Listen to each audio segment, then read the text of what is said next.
ام حسبتم ان تدخلوا الجنہ، اور سب سے بڑی حکمت کہ اللہ رب العزت نے جو پیچھے 3 بار آیت گزر چکی، یعنی ابھی جو ہے وہ قرآن مجید کی دوسری سورت چل رہی ہے اور چوتھی باری آیت آ گئی کہ اللہ رب العزت نے ایمان کا ایک امتحان رکھا ہے، اس کے بغیر ایمان کی صداقت اور اس کے بغیر جو ہے وہ فرمایا کہ تم اپنے لیے نجات اور بخشش کی امید نہ کرو اور اپنے دل میں یہ خیال نہ بٹھاؤ۔ تو اللہ تعالیٰ میدان میں ایسے حالات لے آتے ہیں جس سے مسلمانوں کے ایمان کا یہ جو امتحان ہے یہ عند اللہ ہو جاتا ہے اور ان کو ایمان کی صداقت کی سند مل جاتی ہے اور ان کی بخشش کر دی جاتی ہے کہ وہ ان تکالیف اور شدائد کے بعد بھی اللہ رب العزت کے دین پر قائم رہتے ہیں، ان کے اندر نفاق نہیں آتا۔ تو یہ ایک بڑی حکمت ہے شکست کی کہ جو وہ امتحان عند اللہ مقدر ہے مومن کے ایمان کا وہ پورا ہو جاتا ہے کہ سختی اللہ ایک آدمی جہاد کر رہا ہے، جہاد کی ترتیب کے ساتھ جڑا ہے، اس کی محنت کر رہا ہے اور وہ ترتیب کے مطابق کرتا چلا جا رہا ہے، اللہ رب العزت اب امتحان تو لینا ہے تو ایک دم ایسے حالات آ جاتے ہیں جس میں اس کے لیے جو ہے وہ ایک یہ سب کچھ کرنا ہے بہت زیادہ مشکل ہو جائے۔ اللہ رب العزت اس وقت دیکھتے ہیں کہ اس وقت بھی یہ بندہ کر رہا ہے تو اس کا ایمان سچا ہے، تو اس کے ایمان کا جو امتحان ہونا باقی تھا وہ ہو جاتا ہے اور اس کے لیے جنت کا داخلہ اور مغفرت کا وعدہ اس کے لیے کر دیا جاتا ہے۔ ام حسبتم ان تدخلوا الجنہ، کیا تم نے گمان کر لیا کہ جنت میں داخل کر دیے جاؤ گے؟ ولما یعلم اللہ الذین جاہدوا منکم، حالانکہ اللہ نے جدا نہیں کیا ابھی تک تم میں سے جہاد کرنے والوں کو، وَيَعْلَمَ الصَّابِرِينَ، اور اللہ تعالیٰ نے تم میں سے ثابت قدم رہنے والوں کو جدا نہیں کیا، الگ نہیں کیا۔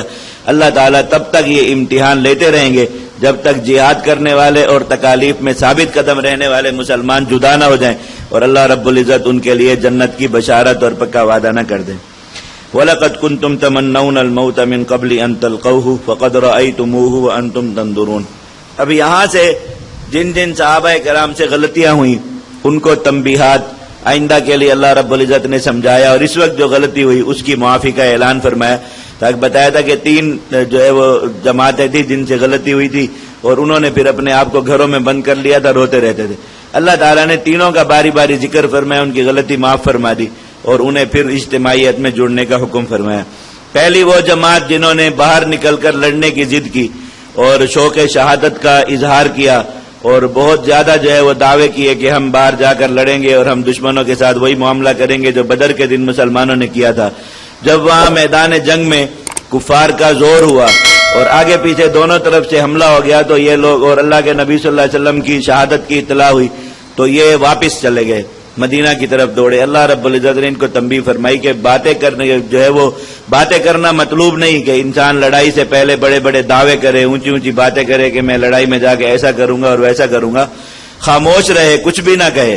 ہاں، میدان جنگ میں جب جائے تو دشمن کے سامنے ثابت قدمی دکھائے، بس اللہ رب العزت کو یہ مطلوب ہے۔ نبی کریم صلی اللہ علیہ وسلم نے فرمایا لا تتمنوا لقاء العدو فاذا لقيتم فاصبروا،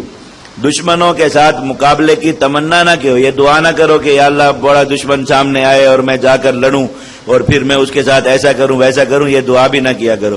انسان یہ چیز مانگ لیتا ہے لیکن پھر میدان میں اس کے سامنے ثابت قدم رہنا بہت مشکل کام ہے، تو یہ فرمایا کہ تمنا نہ کرو، فَإِذَا لَقِيتُمْ فَاصْبِرُوا، ایمانی کام یہ کہ دشمن سامنے آ گیا، لڑائی شروع ہو گئی، اب ثابت قدم رہ کر دکھاؤ۔ تو یہاں پر ان حضرات سے جو نوجوان تھے اکثر ان میں یہی غلطی ہوئی کہ اس وقت میں بہت ضد کی اور بہت ہی زیادہ جان نثاری کے اور جو ہے وہ شوق شہادت کا اظہار کیا، اور جب وہاں پر زور پڑا تو پھر اکثر لوگ ان میں سے رک نہ سکے اور مدینہ منورہ کی طرف دوڑے۔ اللہ تعالیٰ نے ان کو تنبیہ فرمائی، تم ہی لوگ ہو جو موت کی تمنا کر رہے تھے موت کو دیکھنے سے پہلے، اور پھر تم نے اسے کھلی آنکھوں سے اپنے سامنے دیکھ لیا تو پھر تم وہاں پر ٹک نہ سکے، آئندہ اس طرح کا معاملہ نہ کیا کرو۔ اللہ تعالیٰ نے ان کو تنبیہ فرما دی۔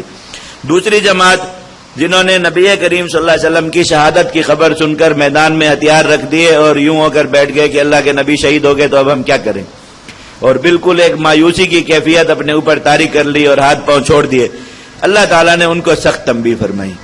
اور انہیں پچھلی امتوں کی مثال دے کر بھی سمجھایا اور خود بھی سخت الفاظ میں تنبیہ فرمائی کہ اللہ کے نبی صلی اللہ علیہ وسلم نے تو لا محالہ دنیا سے جانا ہے، لازمی بات ہے، جو شخص بھی دنیا میں آیا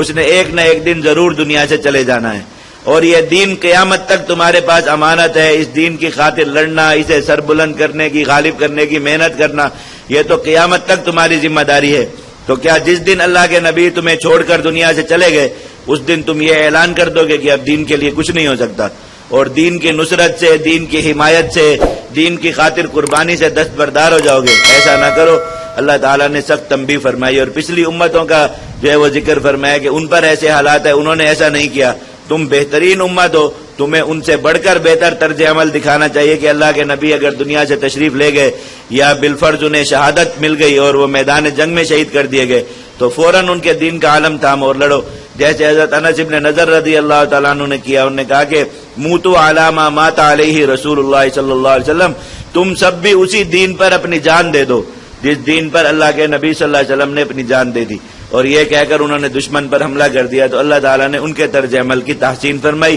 اور جو مسلمان بیٹھ گئے تھے ان کو تنبیہ فرمائی۔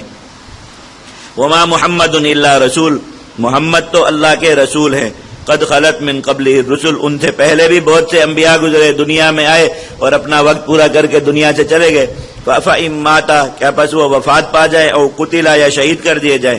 انقلبتم علی اعقابکم، تو اپنی ایڑیوں کے بل دین سے پھر جاؤ گے۔ ومن ينقلب على عقبيه فلن يضر الله شيئا، اور جو شخص اپنی ایڑیوں کے بل دین سے پھرا وہ اللہ کے دین کا کچھ نہیں نقصان کرے گا، اپنا ہی نقصان کر لے گا۔ وسيجزي الله الشاكرين، اللہ تعالیٰ قدردان بندوں کو بہت بڑا اجر دے گا جو اللہ کے دین کی اور نبی کریم صلی اللہ علیہ وسلم کی امانت کی قدر کریں گے اور آپ کے بعد بھی اسے تھامے رکھیں گے، اس کے لیے قربانیاں دیتے رہیں گے۔